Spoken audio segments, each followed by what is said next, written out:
अगर मैं आपको कहूं कि इस वक्त जब आप ये वीडियो देख रहे हो तो कोई आपको भी देख रहा हो, क्या आप मानोगे? हम सब ने कभी ना कभी ये फील किया है जैसे कोई हमें देख रहा हो, लेकिन जब हम मुड़कर देखते हैं वहां कोई नहीं होता। साइंस के मुताबिक इस फीलिंग को सेंस ऑफ बीइंग वॉच्ड कहते हैं। ये हमारे ब्रेन का एक सर्वाइवल मैकेनिज्म है जो हमें खतरे से बचाने के लिए डिजाइन हुआ है।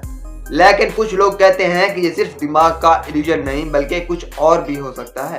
पैरानॉर्मल एक्सपर्ट्स के मुताबिक कभी कभी ये किसी अननोन प्रेजेंस का सिग्नल होता है। सोचो रात के 2 बजे हैं, आप अकेले हो और अचानक आपको फील होता है कि कोई आपके पीछे खड़ा है, लेकिन जब आप मुड़ते हो वहां सिर्फ खामोशी होती है। तो क्या यह सिर्फ आपका वहम है या सच में कोई आपको देख रहा होता है? अगर आपने भी कभी ऐसा फील किया है तो कमेंट्स में जरूर बताना और फॉलो करो और भी ऐसे ही हैरान कर देने वाले फैक्ट्स के लिए।